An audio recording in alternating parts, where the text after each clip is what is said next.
BFM Business présente Les experts sans frontières. Mathieu Jolivet. Bienvenue si vous nous retrouvez dans Les Experts sans frontières. Ils sont tous autour de moi. Juan José Dorado, correspondant en France pour la presse espagnole. Bienvenue Juan José. Buenas tardes. Buenas tardes. Bienvenue aussi à Madoka Kitamatsu, chef du bureau du Nikkei à Paris et Genève. Le Nikkei, un quotidien économique, un des plus influents et plus lus de la planète. Bienvenue Madoka. Konbanwa. Et vous nous raconterez tout à l'heure, mais je crois que vous étiez avec Emmanuel Macron lors de sa visite officielle au Japon pendant quelques jours. Ça nous intéresse d'avoir vos impressions aussi de coulisses de ce voyage présidentiel. Bienvenue aussi à Steven Ekovitch, professeur de sciences politiques et d'histoire à l'Université américaine de Paris. Bonsoir Steven. Bonsoir. Et bienvenue. Et puis enfin, nous sommes en visio, en direct depuis Reykjavik en Islande avec Damien Degeorges qui est consultant, qui vit à Reykjavik, spécialiste des pays nordiques. Vous savez, l'Islande, c'est pas très très loin du Groenland. On va en parler aussi tout à l'heure. Bonsoir et bienvenue Damien. Peut-être pour commencer un petit tour de table, mais là, au moment où on débute cette émission, Sébastien Lecornu, le Premier ministre, est sur le perron de Matignon en train d'annoncer des mesures d'aide ciblées pour aider les ménages face à la flambée des prix énergétiques. Il nous dit les prix, notamment les prix de l'essence, doivent baisser aussi vite qu'ils ont monté. Juan José, est-ce qu'en Espagne, on a le même... on a le même niveau d'alerte énergétique maximale qu'en France? Tout à fait, mais d'ailleurs nous avons pris des mesures depuis un peu plus d'une semaine, puisque le gouvernement de Pedro Sánchez a décrété de réduire la TVA sur l'essence, l'électricité et le gaz des 11%.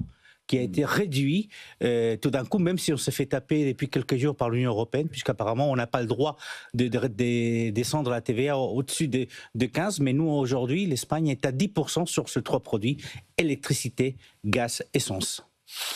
Madoka Kitamatsu, alerte maximale aussi au Japon sur les prix de l'énergie? Oui, donc le gouvernement japonais a choisi plutôt de ne pas faire monter le prix du pétrole en donnant des aides. Donc pour les consommateurs japonais, pour l'instant, ils ne se ressentent pas autant les conséquences de montée de prix de pétrole international. Pour l'instant, il y a un bouclier qui est à ce stade assez actif et qui fonctionne bien. Steven Ekovitch, aux États-Unis, voilà, on voit qu'en 6 semaines, le prix de l'essence a augmenté de 30 à 40%. Encore une fois, quand on parle des États-Unis, il faut toujours ajouter ou commencer, ça dépend de l'État. À la limite, ça dépend de la ville aussi. Parce qu'après tout, quand le conducteur est à la pompe, il est chez le percepteur. Donc on peut baisser les impôts. On ne le fait pas pour l'instant aux États-Unis. Peut-être dans certains États, c'est toujours difficile à suivre les États-Unis parce que suivre ce qui se passe dans 50 États différents et dans des grandes villes, c'est un défi d'experts qui a le temps de le faire. Voilà. Donc voilà.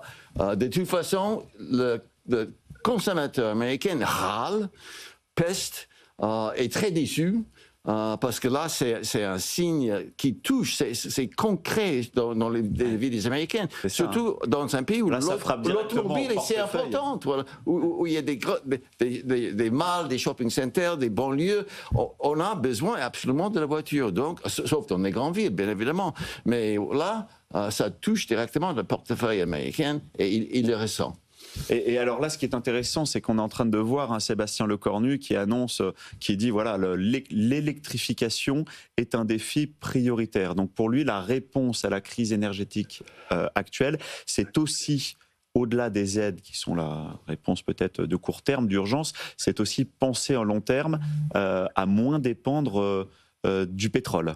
Juan José. Moins dépendre du pétrole, c'est le cas espagnol, puisque nous avons énormément développé les énergies renouvelables, puisque le mix énergétique espagnol est l'un des plus hauts en Europe aujourd'hui, voire et le climat est aussi assez propice pour développer notamment le solaire. Et propice. En même temps, nous n'avons pas cet avantage peut-être qu'il y a la France, qui est l'énergie nucléaire, parce que nous n'avons pas du tout la même le même niveau des centrales nucléaires. Mais quand on parlait effectivement, je vous parlez de la TVA, mais il n'y a pas que ça. En fait, le gouvernement a préparé un bouclier pour lutter contre cette augmentation des prix énergétiques et la crise économique qui s'annonce pour la population. Et ce bouclier comprend, c'est autour des 5 000 milliards. Des 5 milliards, excusez-moi, des 5 milliards. Donc effectivement, il y a beaucoup d'argent, beaucoup de mesures qui ont été prises et qui sont transversales, qui ne touchent pas uniquement que la question du gaz, l'électricité ou l'essence, parce qu'il s'agit effectivement de faire face à cette augmentation des prix de l'énergie, mais ça peut toucher aussi, par exemple, pour ceux qui sont en loyer assez haut, pouvoir les arrêter le temps de cette critique, de cette crise. En tout cas, on voit bien que cette panique énergétique mondiale, elle s'est faite en quelques semaines avec le blocage du détroit d'Ormuz. Est-ce que, là je me tourne vers vous Damien Degeorges à Reykjavik, est-ce que aussi en Islande on ressent les effets du blocage d'Ormuz ? Alors les effets ici sur une île, ils vont surtout se faire sentir sur les billets d'avion qui devraient augmenter. D'accord. Et puis aussi, bien sûr, sur les importations. Après, le mix énergétique islandais fait qu'on est quand même très axé sur les énergies renouvelables, donc moins sujet aux volatilités de prix. Ah, c'est ça. Mais en fait, ce que vous nous dites en Islande, c'est aussi ce qu'on peut entendre en Chine, hein, qui est peut-être le plus grand glouton énergétique au monde, mais qui a mis en place une transition énergétique très rapide et qui aussi, surtout l'aspect circulation et transport, est quand même peut-être un peu plus protégé que les autres. Steven Ecovitch, il y a quand même quelque chose d'assez spectaculaire là, auquel on assiste sous nos yeux en quelques semaines, une prise de conscience mondiale que les États-Unis ne peuvent plus garantir la sécurité maritime dans un endroit clé du monde, dans un choke point. Ça, c'est quand même une prise de conscience qui est assez spectaculaire. Oui, et ça reflète aussi dans les sondages aux États-Unis, hein, où le taux de popularité du président, de Donald Trump, plonge. Ça ne remonte pas, disons.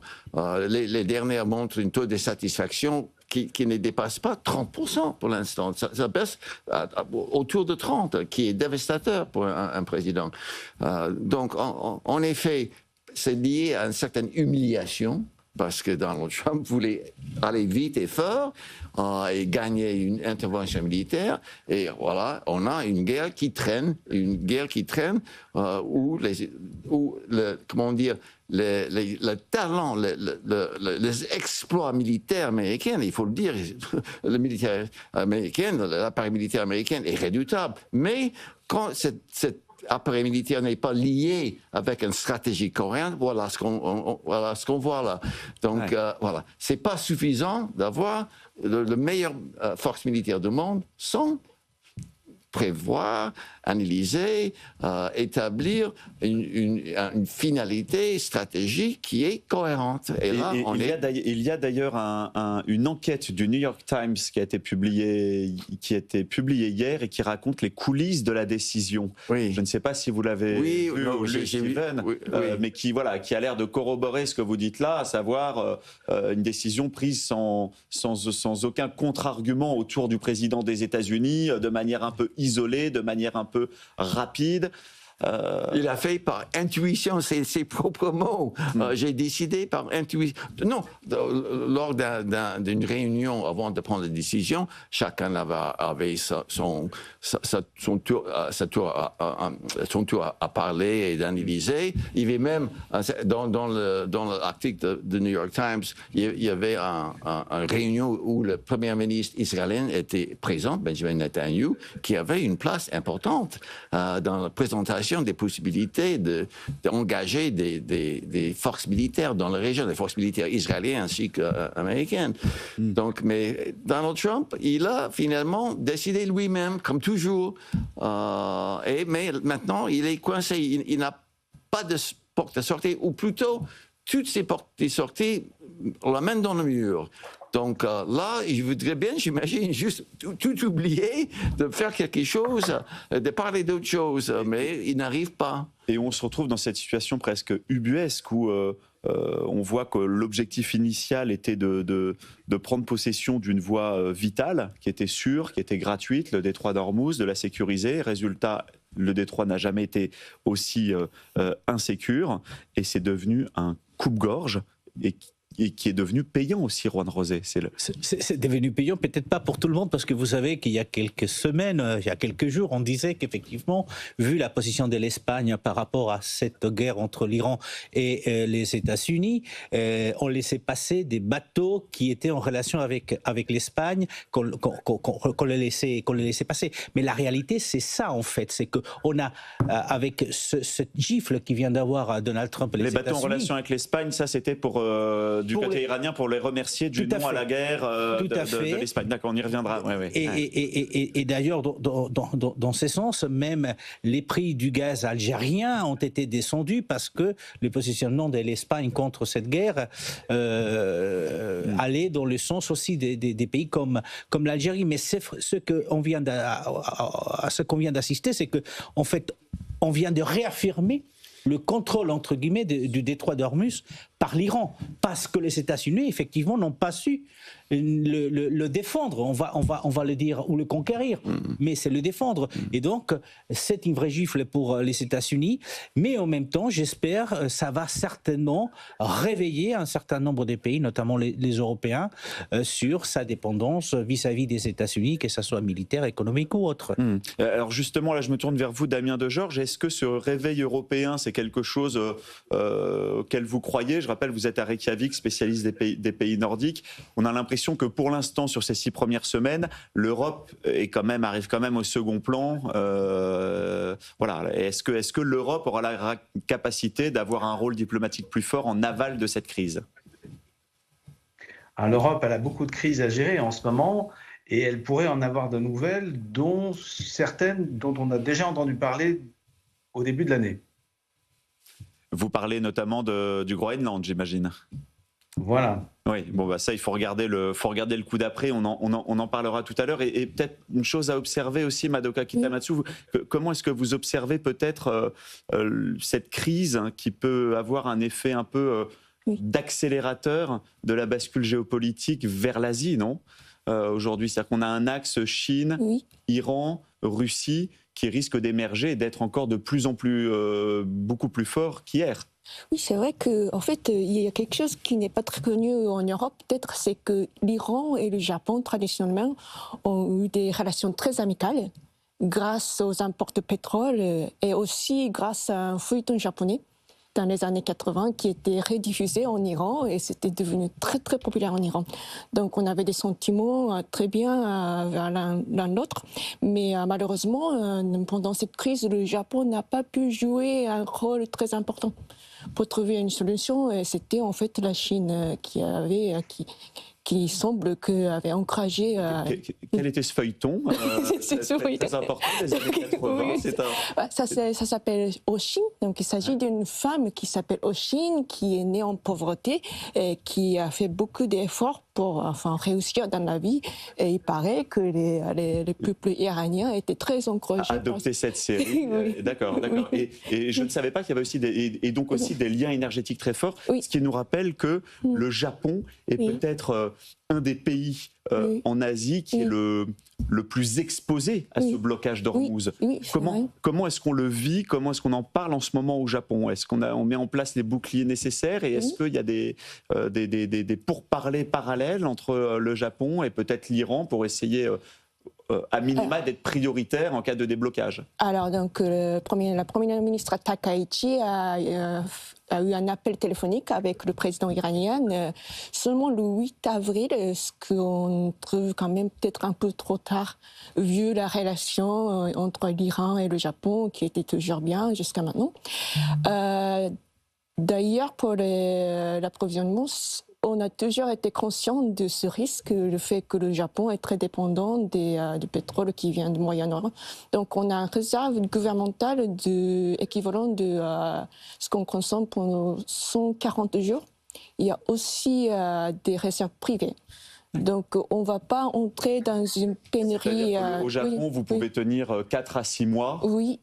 Mais en cas de crise extrême. Oui, mais en même temps, on ressent quand même les conséquences. Par exemple, il y a NAFTA Donc c'est un matériel qui est créé pendant le raffinage du pétrole, qui est base de beaucoup de produits différents. Donc on sent qu'il y a un blocage de NAFTA qui est très grave pour les entreprises japonaises. Oui. Tout comme le blocage de l'hélium, je crois. Oui, l'hélium aussi, dans la fabrication des semi-conducteurs. Tout à fait. Pour refroidir lors du processus de fabrication. Et là, il n'y a plus d'hélium. C'est aussi catastrophique à ce stade. J'aimerais vous faire écouter Pete Hegseth, le secrétaire à la guerre américain. Il s'exprimait cette semaine. Après, il faisait le récit du sauvetage spectaculaire du pilote américain qui s'était planqué dans une crevasse à 2000 mètres d'altitude. Écoutez Pete Hegseth. You see, shot down on a Friday, Good Friday. Vous voyez, abattu un vendredi, le vendredi saint, caché dans une grotte, dans une crevasse tout au long du samedi, puis secouru le dimanche, évacué par avion d'Iran alors que le soleil se levait en ce dimanche de Pâques. Un pilote renaissant, de retour chez lui et sain et sauf, pour la plus grande joie de toute une nation. All home and accounted for, a nation rejoicing. Steven Ekovitch, je sais que les États-Unis, même c'est dans la culture américaine, aiment avoir ces héros, fabriquer ces héros-là. L'administration Trump a trouvé un héros. Oh, oui, il en fallait, parce que il faut des héros, il faut chercher partout les héros. Hein. C'est vrai que c'était un vrai exploit de sauvetage. D'ailleurs, peut-être, vous ne savez pas, Mathieu, mais je suis un ancien combattant armé de l'air américaine. J'ai fait cette formation de sauvetage. Voilà. Ouais. Et ça m'a rappelé, il y a des années, mon entraînement. Et ce qui m'a étonné dans cette sauvetage, moi... Vous connaissiez le process, ce qu'il faut faire dans les 12 premières heures. Je savais ce qu'il fallait faire au cas où, etc. Donc voilà. Mais ce qui m'a étonné, c'était les moyens très lourds pour le faire. Parce que dans mon expérience, c'était juste quelques hélicoptères qui arrivaient, qui nous pêchaient si nécessaire. Mais là, c'était quasiment un armada. Et ce qui m'a étonné aussi, qu'il y avait un colonel, c'est un haut gradé quand même, un colonel qui était navigateur dans l'avion.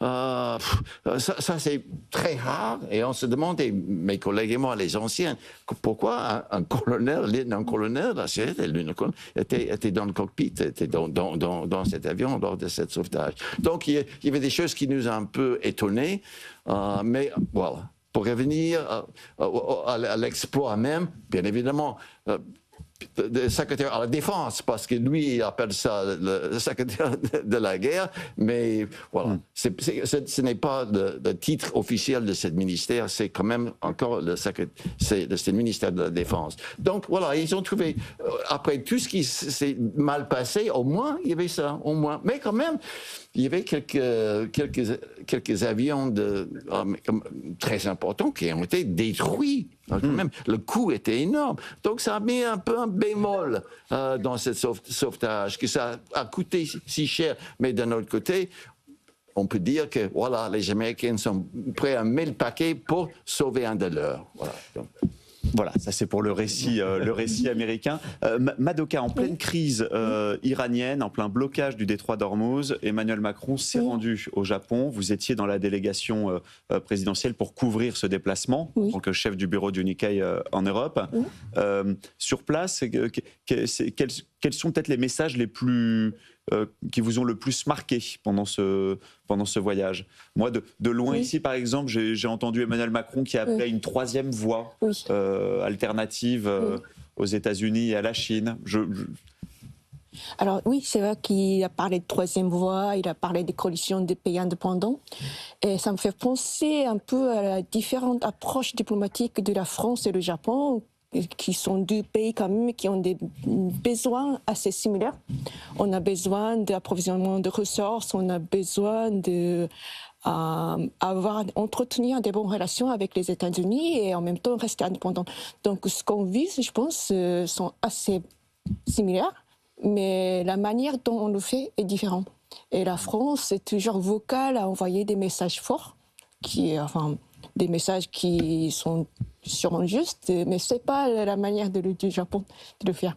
Donc je pense que c'était peut-être un petit peu difficile de trouver un message commun entre les deux États. En tout cas, j'aimerais bien vous faire écouter Emmanuel Macron, donc, qui était au Japon, et qui vantait la prévisibilité de l'Europe face à l'imprévisibilité de Donald Trump. Écoutez-le. Vous avez des gens qui vous disent « nous, on va beaucoup plus vite ». Mais vous ne savez pas si après-demain, ils seront encore à cet endroit. Et si demain, ils ne vont pas prendre une décision qui peut vous heurter, sans même vous prévenir, c'est à considérer. Bon, Samadoka, bon, il dit aux Japonais, nous on est fiables, les Américains ils sont pas fiables.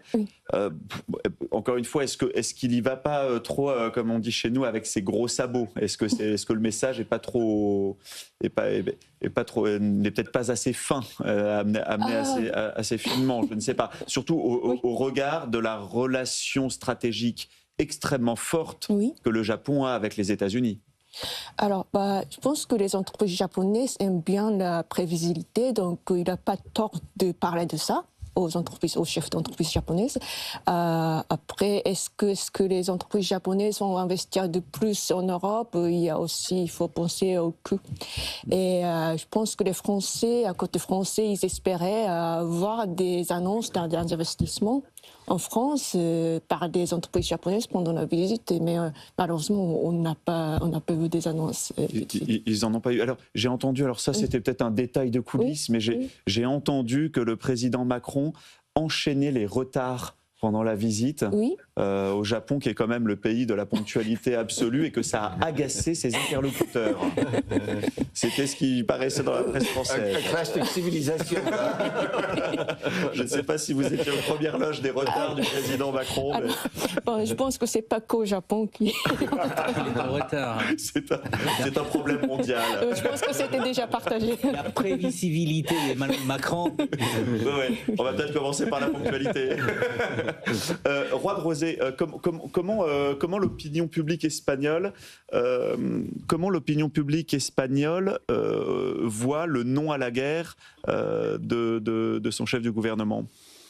Positivement, de façon générale, c'est positif. C'est vrai qu'il y a l'extrême droite qui est contre, ou une partie de la droite, mais c'est vrai que les Espagnols sont plutôt positifs face à cette non à la guerre qui avait déjà été évoquée par l'Espagne dans la Deuxième Guerre d'Irak.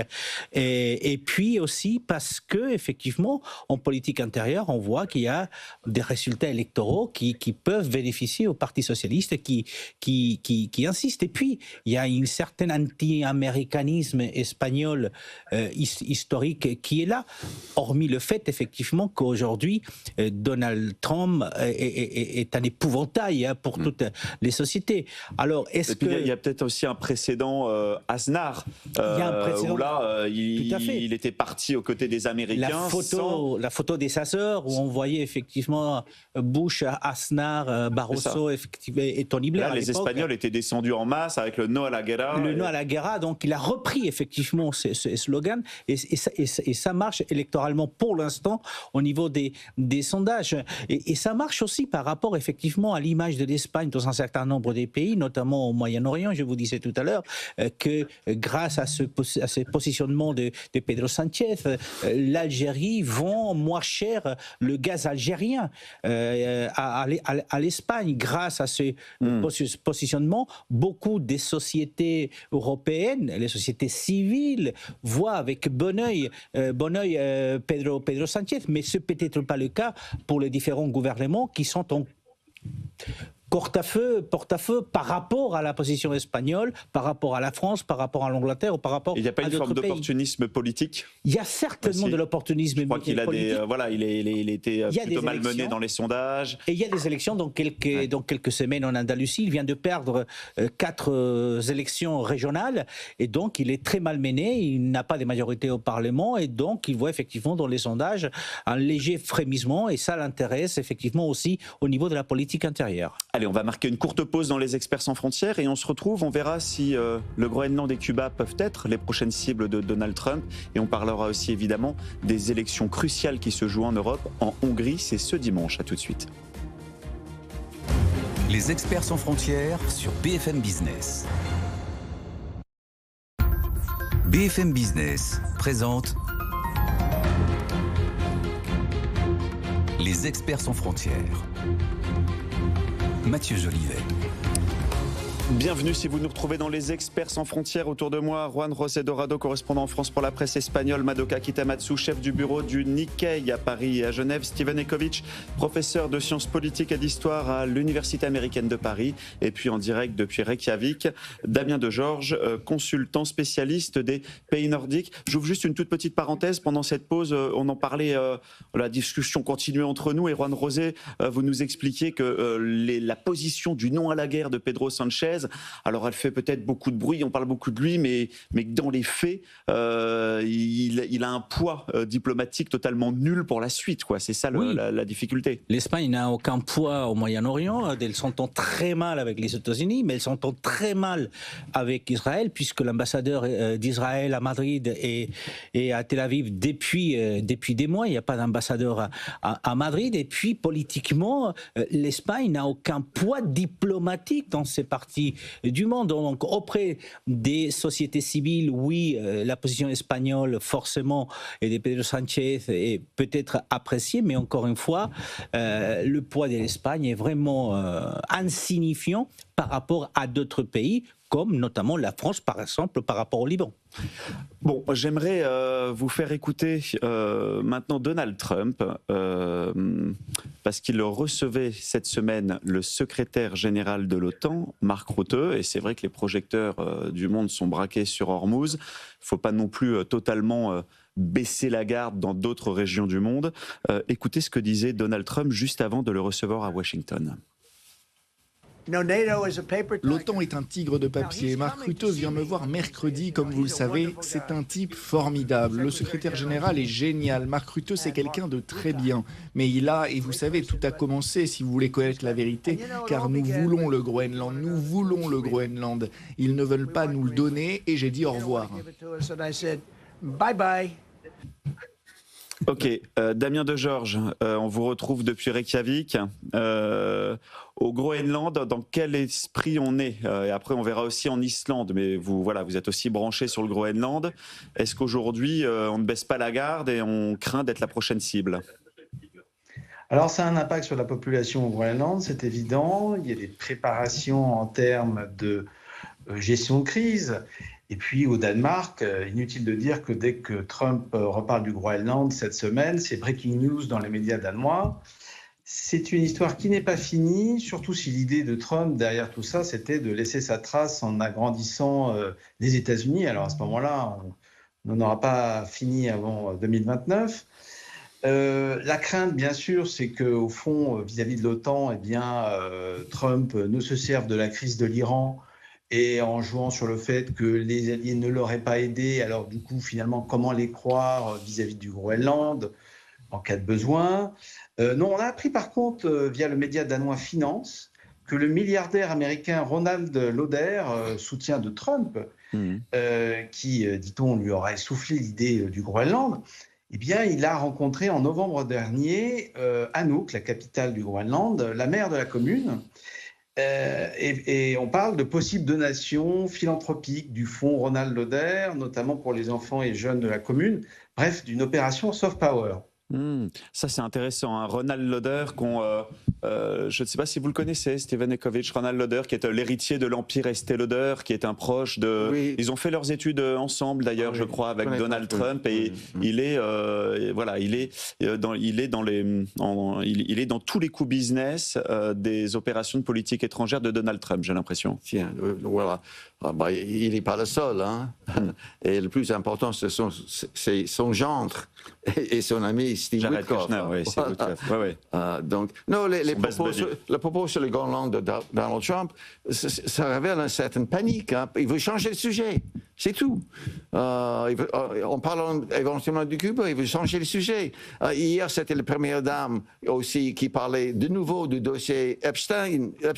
Voilà, c'était changer le sujet. D'ailleurs, on se demande si la guerre dans le Golfe n'était pas une tentative aussi de distraire le dossier Epstein, ou maintenant c'est le dossier Epstein qui est une tentative de distraire de son guerre de Golfe. Mais Voilà, ils veulent absolument changer le sujet. Ils voudraient bien, j'imagine, dans sa tête, s'il peut pénétrer dans sa tête, laver les mains de tout ça et aller faire autre chose. Mais il peut pas. Cette guerre, le dossier Epstein, le tient bien. Et il est vraiment tenu et coincé par les deux d'ailleurs. Madoka Kitamatsu, comment est perçue aussi depuis le Japon cette doctrine Donro de Donald Trump, savoir donc qu'il dit voilà, maintenant je suis le shérif de tout mon hémisphère, il n'y a pas que les États-Unis d'Amérique, il y a aussi le Groenland, l'Amérique du Sud, le Canada, l'Alberta, etc. Voilà, le partenaire stratégique que sont les États-Unis pour le Japon, comment est-ce qu'on voit cette doctrine là-bas ? Alors, je pense que de façon générale, je pense que pour les Japonais, les États-Unis paraît un peu moins un pays sur lequel on peut faire confiance. Et par contre, la première ministre est quand même, je pense qu'elle parie toujours sur la relation très étroite entre le Japon et les États-Unis. Ouais. On voit qu'elle avait, comparé par exemple à son rencontre avec le président français, je pense qu'elle avait mis beaucoup d'énergie à faire réussir sa rencontre avec le président Trump en mars. Oui, c'est ça. Il faut aussi rappeler que voilà, il y a aussi une coopération notamment militaire, militaire, défense économique, entre le Japon et les États-Unis. Ça reste voilà, et que je crois même Sanae Takaichi a aussi identifié la Chine comme la la principale menace stratégique dans les années à venir. Et donc, j'imagine que il ne faut surtout pas affaiblir la relation avec l'allié américain. Oui, elle a dit, quand elle a rencontré le président Trump, elle a dit à Donald, il n'y a que vous qui peut faire parvenir la paix au monde. Et c'est une phrase apparemment qu'elle a réfléchi sans dormir pour penser à cette phrase. Ouais, et en même temps, c'est la phrase que veut entendre, qu'aime entendre Donald Trump. Juan Rosé, est-ce que Donald Trump, on vient de l'entendre, qui menace de quitter l'OTAN, il dit bye bye à l'OTAN. Est-ce que cette menace, il faut la prendre au sérieux ? Est-ce que si les États-Unis quittent l'OTAN, on ne peut pas. Un président des États-Unis seul ne peut pas partir de l'OTAN. Il faut un acte du Congrès.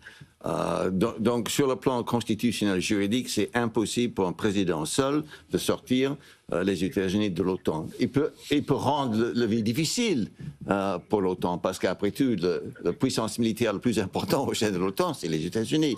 Mais sur le plan strictement constitutionnel, le Congrès, même les républicains au Congrès ne le laissent pas faire. Et en plus, juste sur le plan politique, pratique, il y a beaucoup de républicains, bien évidemment, qui sont contre. Donc non, c'est une menace juste pour faire éclat. Oui, encore les coups d'éclat, Juan Rosé. C'est des coups d'éclat, oui, mais la réalité, c'est que ces menaces ne datent pas d'hier avec Donald Trump. Oui, déjà avec Obama avait demandé, par exemple, aux pays de l'OTAN de monter leur investissement en matière de défense au niveau des pays OTAN. C'est vrai que c'était fait diplomatiquement, on s'est donné le temps de le faire et que les manières de Donald Trump sont complètement différentes. Mais par contre, le mal, entre guillemets, est déjà fait. Les Européens doivent penser à développer leur pilier de défense commune. On a beaucoup parlé de la défense commune Allemagne-France. Il faut établir ça un peu plus de façon plus importante. On a rallié l'Angleterre qui a quitté l'Union européenne, mais maintenant on doit se prendre en charge aussi militairement. Et ce que nous venons d'assister ces dernières semaines au détroit d'Ormuz, ça montre à quel point nous ne pouvons plus faire confiance à Donald Trump. Donc juridiquement, oui, peut-être que les États-Unis ne peuvent pas sortir rapidement comme ça, mais le mal est fait et les Européens doivent assumer cette responsabilité aujourd'hui. Ce qui est aussi fort possible, c'est que l'OTAN aussi monte en gamme et en présence au Groenland, j'imagine aussi. Et puis il y a cette voie, la troisième voie dont vous avez parlé, Emmanuel Macron lors de son voyage du côté du Japon. Il peut y avoir aussi une nouvelle structure où les États-Unis sont moins impliqués, où d'autres pays vont venir se rajouter aux pays européens. On a donc l'Angleterre, mais pourquoi pas penser effectivement à des pays comme le Japon, qu'à un moment donné ont aussi besoin de se réarmer puisqu'ils voient que la puissance américaine, aujourd'hui, on ne peut pas faire confiance. pas faire confiance à la puissance américaine qui est dans tous les dossiers de la planète, en Europe aussi. J'aimerais vous faire écouter.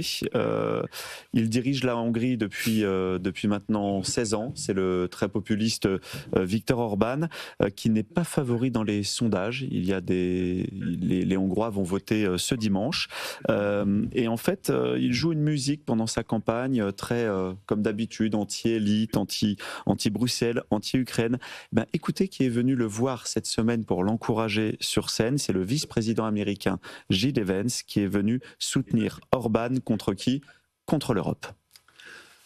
Je voulais adresser un message en particulier aux bureaucrates de Bruxelles qui ont tout fait pour écraser le peuple hongrois parce qu'ils n'en aiment pas le dirigeant qui lui a réellement défendu son peuple. Bon, Steven Ekovitch, là on est sur un cas d'ingérence claire. Il dénonce l'ingérence européenne en faisant de l'ingérence américaine. Oui, non, mais comme souvent chez Donald Trump et son entourage, il y a de nouveau une incohérence, des contradictions énormes entre les propos, déjà entre les propos et les réalités, et les propos qui se contredisent. Donc voilà, qu'est-ce que ça veut dire ? Ça veut dire que J.D. Vance devient de plus en plus risible. Et on se demande d'ailleurs s'il n'était pas envoyé, il était sur le chemin d'aller au Pakistan pour faire partie d'une équipe soi-disant qui va négocier, qui commence demain. Qui commence très mal. Si elle commence. Si elle commence. On se demande s'il n'est pas envoyé un peu au front diplomatique. De toute façon, c'est pour une mission suicide diplomatique. Donc, le positionnement de J.D. Vance dans la Maison-Blanche est mis en question, comme pour beaucoup de monde d'ailleurs, autour de Donald Trump. Donc voilà, c'est encore une fois un autre signe une débandade, une incohérence, encore une fois, qui a un impact très très important sur les chances électorales, bien évidemment, de Donald Trump lors des midterms début novembre. Et je crois qu'il se rend compte, et au moins ceux autour de lui se rendent compte qu'il va aussi là dans le mur. J'aimerais vous faire écouter aussi le principal opposant aujourd'hui dans la dernière ligne droite contre Viktor Orban.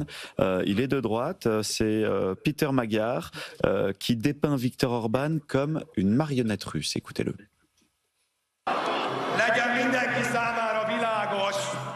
Que ce soit clair pour tout le monde, Orban a invité dans notre pays les agents russes les plus expérimentés pour interférer dans les élections et nous retirer une fois de plus notre bien le plus sacré, la liberté hongroise, pour laquelle nos ancêtres ont donné leur vie. Viktor Orban a invité ses agents afin que la volonté du peuple hongrois ne puisse pas prévaloir. Voilà, donc là, Juan Rosé, on voit Peter Magyar qui agite le chiffon rouge russe. Mais le chiffon rouge existe réellement, puisqu'on a vu aussi les ingérences russes au Parlement européen, etc. En Moldavie, lors de toutes les élections. Voilà, donc après l'histoire est la suivante. La passivité des Européens pour faire face à une situation comme celle-ci. C'est vrai aussi que juridiquement, on ne peut pas expulser un pays, mais l'Union européenne a un socle des valeurs et des façons de faire qu'aujourd'hui est entravée par l'Hongrie. Donc si les Hongrois, à un moment donné, souhaitent continuer à voter pour quelqu'un comme M. Orban, qui est de toute évidence contre l'Europe, à ce moment-là, les Européens, comme militairement, je vous disais tout à l'heure, vont devoir effectivement prendre des mesures et voir à laisser vraiment de côté l'Hongrie de l'Union européenne.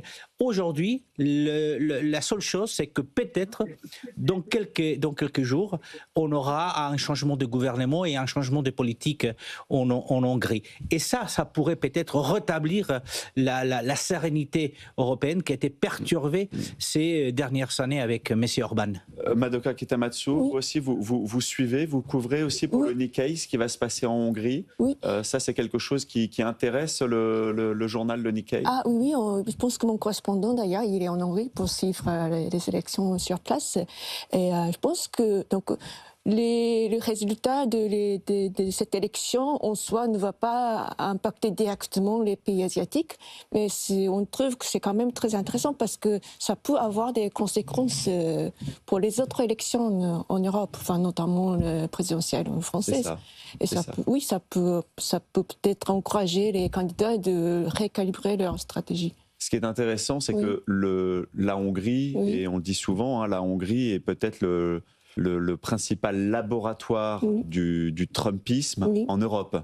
Et à ce titre-là, c'est intéressant de voir si le Trumpisme fait encore recette dans le pays qui a le plus adopté Donald Trump. Aussi, et puis anti-Bruxelles. Et anti-Bruxelles. Donc ça, c'est quelque chose qui peut parler au marché, ce signal-là. Justement, alors ça, c'est un sondage qui était très intéressant. Steven Ekovitch, il y a 2 ou 3 mois, qui était sorti par Eurobazooka et qui nous dit que finalement, l'aventurisme géopolitique de Donald Trump a fracturé les droites radicales en Europe. Vox en Espagne, AfD en Allemagne, Fratelli Italie, etc. Donc là maintenant on va voir. C'est une élection clé maintenant. Dans cette tendance, c'est une élection clé. Là, donc on peut espérer le mieux. Politique, Trump fait-il vendre? C'est ça en fait ce qui se joue dimanche. Parce que c'est peut-être ça peut aussi déclencher une vague anti-droite d'une façon plus générale en Europe, mais aussi comme vous venez de dire, ça peut aussi mise en question le modèle Trump de ce qu'il appelle Orban, la démocratie illibérale. Il le vante comme tel, démocratie illibérale. Et comme vous avez bien évoqué, il y a certains autour de Trump qui estiment que pourquoi pas un modèle aussi pour les États-Unis. Ici aussi, une démocratie illibérale. Il reste à le définir dans les détails, mais quand même, c'était vanté comme tel par Orban. Et est-ce qu'en Espagne, c'est le parti Vox de droite radicale? Est-ce que idem, on a observé là-bas que finalement, il se désolidarisait un petit peu de Trump après sa première année de retour à la Maison-Blanche? Il ne s'est pas désolidarisé des Donald Trump.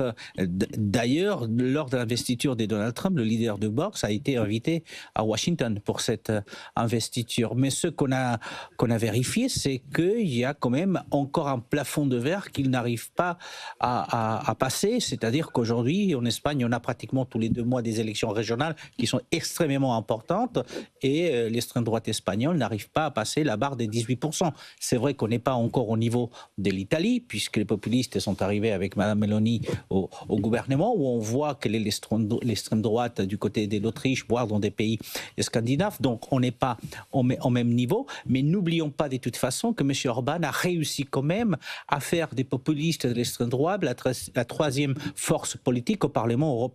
Chose qu'on n'avait pas vue avant les dernières élections européennes. Mais attendons voir, j'ai bon espoir qu'effectivement les peuples hongrois décident d'échanger peut-être de cas, parce qu'il va les aider eux, aider aussi l'Europe, et bien sûr ce plafond de verre qu'on voit en Espagne, qu'on voit du côté du Portugal notamment, va peut-être rester plafond de verre pour eux.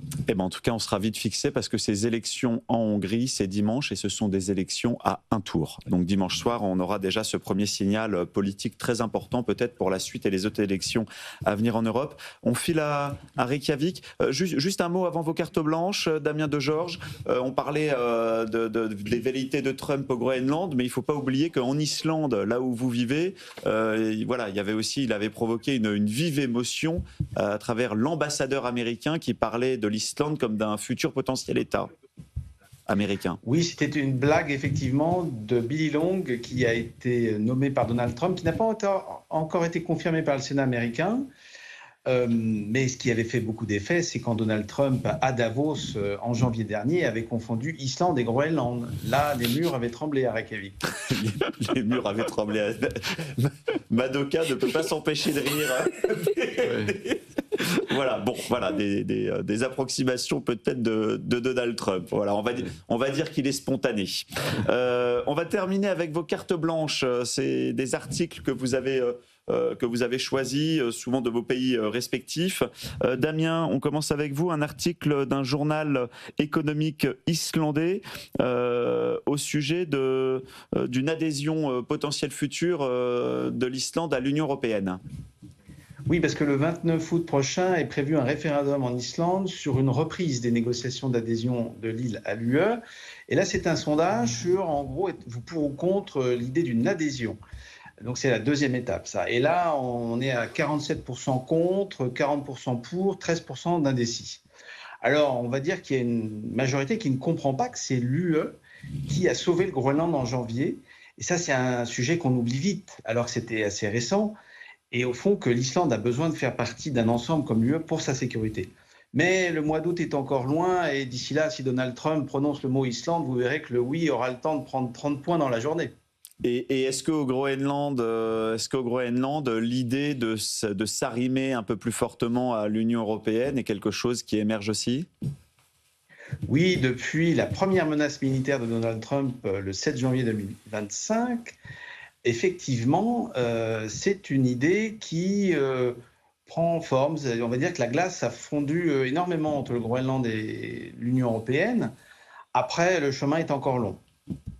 Madoka Kitamatsu, votre carte blanche vient de Nikkei, du journal Nikkei. Vous avez choisi un article qui parle des prévisions financières du Uniqlo, enfin du conglomérat qui a notamment Uniqlo. Oui, tout à fait. Donc, ce qui est intéressant, donc, ils prévoient pour l'instant qu'ils vont avoir une croissance de profit, mais ce qui est intéressant, c'est qu'eux aussi, ils sont touchés par ce problème de détroit d'Ormuz, parce que la particularité d'Uniqlo, c'est qu'ils travaillent beaucoup avec les fournisseurs de fibres synthétiques. C'est ça leur point fort, parce que ça permet une production très stable, plus que du coton. Ah, oui. Et donc, qui dit produits synthétiques, dit besoin aussi de beaucoup d'énergie. C'est comme l'histoire du plastique. Et donc, on a besoin de pétrole qui passe par Hormuz. Oui. Et du coup, le blocage d'Hormuz, là, ils sont en train de le provisionner pour la suite du Uniqlo. Oui, et le président a critiqué très ouvertement. Il a dit la guerre moche, ce qui est assez rare pour un PDG d'une entreprise japonaise de faire des commentaires politiques. Très intéressant article à retrouver dans le Nikkei. Et on termine avec vous, Juan José Dorado, à travers un agenda et des dirigeants aussi en France.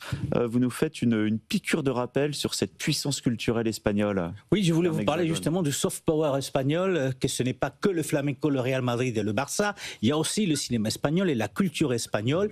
Et justement, vous l'avez indiqué, par exemple, le cinéma espagnol, ces dernières semaines, on assiste à une rétrospective de Pedro Almodóvar qui vient à la Cinémathèque française. On voit qu'il y a un festival de cinéma espagnol du côté des Nantes depuis 35 ans. On voit les acteurs espagnols, que ce soit Rosy de Palma, qui est la marraine du nouveau printemps de Toulouse, ou Carmen Maura, qui est dans les affiches françaises aujourd'hui, qui sont très connues du côté français. Et donc, ce soft power espagnol améliore effectivement l'image de l'Espagne auprès de la France. Et vous avez fait référence aussi à des dirigeants espagnols que personne peut-être connaît, mais qui dirigent des grosses entreprises françaises et qui sont espagnols. Sanofi est dirigé par une espagnole, le groupe Darty Fnac est dirigé par un espagnol, Decathlon est dirigé aussi par un espagnol. Donc vous voyez le soft power espagnol, encore une fois, ce n'est pas que le flamenco, le Real et le Barça. Allez, on va conclure cette émission par un Viva España. Hein. Viva España. Viva España. Merci à tous en tout cas d'avoir eu l'amabilité de venir commenter cette actualité internationale ô combien dense dans les experts sans frontières. Juan José Dorado, correspondant en France pour la presse espagnole. Madoka Kitamatsu, chef du bureau du Nikkei à Paris, à Genève. Steven Ekovitch, professeur de sciences politiques et d'histoire à l'American University of Paris. Et puis depuis Reykjavik, notre consultant spécialiste des pays nordiques, Damien Degeorges. Je vous souhaite un très bon week-end à tous. Je vous retrouve la semaine prochaine dans les experts sans frontières. Et tout de suite, le journal de Stéphanie Colo. Les experts sans frontières sur BFM Business.